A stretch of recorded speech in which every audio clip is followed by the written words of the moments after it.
Mari kita lihat bagaimana sikap umum Ahlus Sunnah wal Jamaah, khususnya Asy'ari, terhadap trilogi tauhid.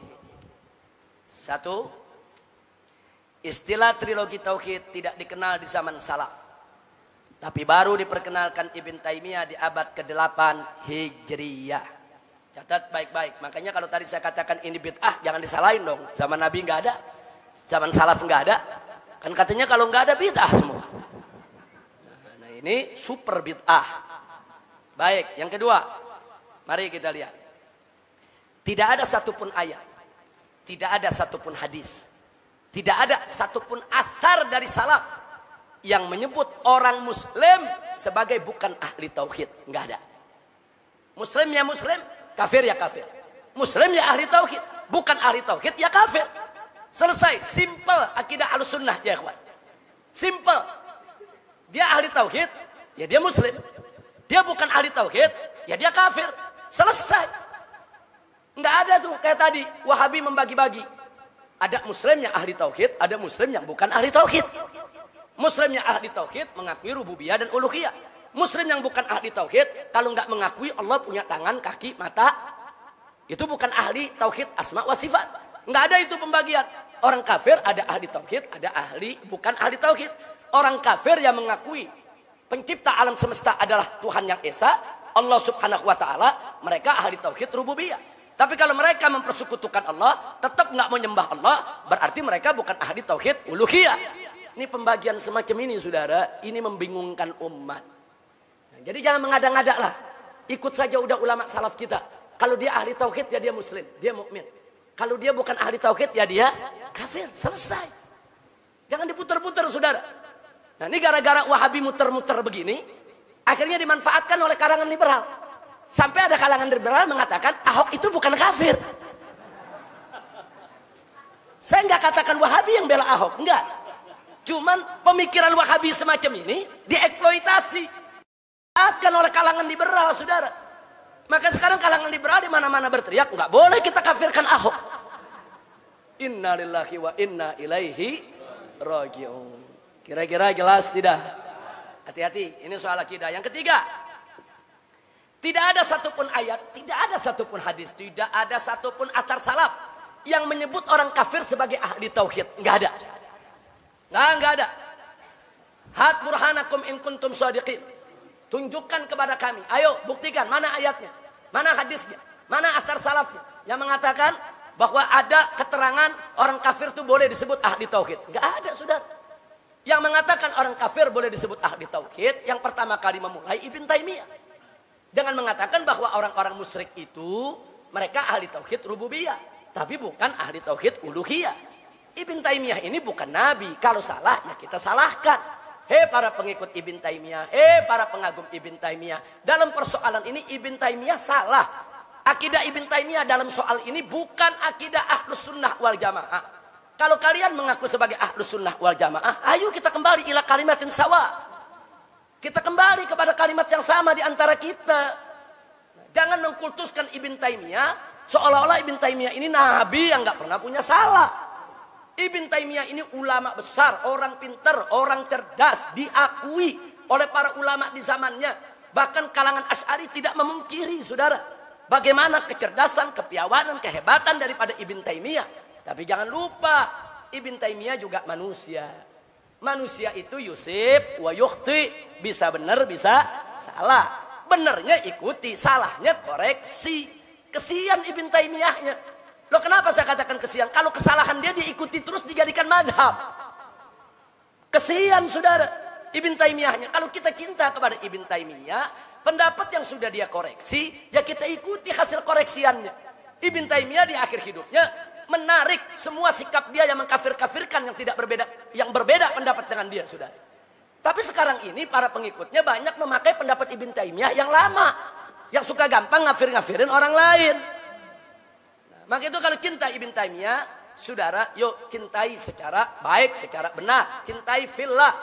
Nah, kalau cintai fillah, kalau memang kita cinta salah, ya kita koreksi, kita luruskan, bukan untuk dikaki maki, bukan. Kalau salah ya benerin, salah ya lurusin, salah ya koreksi. Nah kalau imam kita ada koreksi, ya kita mesti terima. Kalau memang salah kita mesti akui. Nah, Kalau Anda merasa imam Anda tidak salah, ya silakan Anda bela. Silakan Anda bela. Tapi jangan kemudian Anda mengkafir-kafirkan orang yang mengkritik Ibn Taimiyah. Jangan kemudian Anda mengkafir-kafirkan orang yang tidak setuju dengan pendapat Ibn Taimiyah. Nah, ini yang kita mau ingatkan ya ikhwan. Kira-kira jelas tidak? Baik, yang keempat. Saudara, andai pun ada orang kafir mengakui adanya Allah, seperti dalam surat Az-Zumar ayat 3 dan 38. Tetap saja tidak bisa disebut ahli tauhid selama masih tetap mempersekutukan Allah Subhanahu wa taala. Ini sikap Asy'ari. Ini sikap Maturidi. Ini sikap Ahlus Sunnah wal Jamaah. Yang kelima, Saudara, dalam surat Az-Zumar ayat 3 Allah Subhanahu wa taala menyebut mereka yang katanya mengakui Allah sebagai pendusta. Bahkan yang sangat ingkar, kadzibun kafar. Dan di ayat 38 Allah perintahkan Nabi SAW untuk membantah mereka. Nah, kalau Allah sudah mendustakan iman mereka, Nabi disuruh bantah iman mereka, berarti mereka nggak boleh disebut ahli iman maupun ahli tauhid. Sampai di sini jelas tidak? Baik, sekarang kita lanjutkan. Yang berikutnya, kita kompromi. Nah, ada kompromi gimana sih? Ahlus Sunnah jangan galak-galak dong. Masa sih trilogi tauhid nggak bisa diterima? Saudara, bukan tidak ada jalan kompromi. Ada jalan kompromi. Jalan komprominya apa? Penuhi syarat berikut. Yang pertama, trilogi tauhid harus jadi satu kesatuan tauhid tak terpisahkan. Karena inti tauhid hanya satu, tidak berbilang, yaitu la ilaha illallah. Jadi konsep uluhiyah, konsep rububiyah yang diajarkan oleh Wahabi kita terima. Konsep uluhiyah, rububiyah sama kok dengan kita, nggak beda. Orang konsep Islam kok. Itu bukan konsep Wahabi kok. Saudara, konsep asma sifat ayo kita diskusikan agar kita tidak saling mengkafirkan. Duduk. Nah, jadi kita bisa terima, tapi bukan sebagai trilogi, bukan sebagai akidah dibagi tiga, bukan. Sebagai satu kesatuan tauhid yang tidak berbilang. Kira-kira jelas tidak? Berarti ada solusi tidak? Ada. Yang kedua, saudara, ini tidak kalah pentingnya. Trilogi tauhid tersebut tidak boleh dijadikan sebagai alat pengkafiran sesama muslim. Bahkan alat penyerupaan muslim dengan kafir nggak boleh. Seperti yang tadi dilakukan oleh Ibn Taimiyah, Imam Amidi, Imam Razi diserupakan dengan tauhidnya orang musyrik. Berarti trilogi tauhid dijadikan alat untuk mengkafirkan sesama muslim, untuk menyerupakan orang muslim dengan orang kafir. Ini nggak boleh terjadi. Jadi kalau ini dijadikan sebagai alat, kita tolak. Karena aswaja anti mengkafir-kafirkan sesama muslim. Kira-kira jelas tidak? Baik. Yang ketiga, penyematan ahli tauhid hanya untuk orang beriman. Sedang kafir apapun alasannya tidak boleh disebut ahli tauhid. Nah, jadi Wahabi mesti tarik dulu nih penjelasan-penjelasan orang musyrik disebut ahli tauhid rububiyah. Tarik dulu itu penjelasan. Dia mesti raja. An ra'yihil batil. Ini pendapat yang batil harus ditarik dulu, saudara. Kalau sudah ditarik, Ahlus Sunnah bisa terima. Sejalan dengan Ahlus Sunnah wal Jamaah. Yang keempat, saudara, trilogi tauhid wajib dimaknai sesuai akidah Ahlus Sunnah wal Jamaah Asy'ari atau Al-Maturidi, bukan dengan paham Wahabi yang beraroma tasbih dan tajsim. Kenapa? Soal tauhidul rububiyah kita sama Wahabi tidak ada masalah. Soal tauhidul uluhiyah kita dengan Wahabi tidak ada masalah. Tapi begitu masuk tauhidul asma wa sifat kita punya masalah besar. Sebab Wahabi mengartikan yadullah, tangan Allah, menisbahkan sifat tangan bagi Allah. Sedangkan Ahlus Sunnah wal Jamaah menafsirkan yadullah, kekuasaan Allah, kekuatan Allah. Saudara, nah ini dua pemahaman hanya bisa diselesaikan kalau masing-masing pihak tidak saling mengkafirkan. Tapi yang jadi problem sampai saat ini, Wahabi mengkafirkan siapapun yang tidak menerima kalau Allah punya tangan, Allah punya kaki, Allah punya betis. Mereka katakan ini kaum mu'attilah. Ini kelompok yang meniadakan sifat Allah. Sekurang-kurangnya mereka menyesatkan Asy'ari. Kalaupun tidak mengkafirkan, sekurang-kurangnya mereka sesatkan semua Asy'ari. Nanti kita buktikan ya ikhwan. Nah ini mesti diselesaikan dulu. Apakah diselesaikannya Wahabi mengalah, kembali ke jalan yang hak, ikut aswaja, menerima tafwid ataupun menerima takwil, atau kalau dia tetap ingin dengan pahamnya, sekurangnya jangan mengkafirkan Asy'ari, saudara, yang mengartikan tangan Allah, kekuasaan Allah, yang mengartikan turunnya Allah di langit dunia yang pertama. Yang turun bukan zat Allah, tapi yang turun adalah rahmat Allah, maghfirah Allah, keberkahan Allah. Nah, tapi kalau orang Wahabi mengartikan zat Allah yang turun.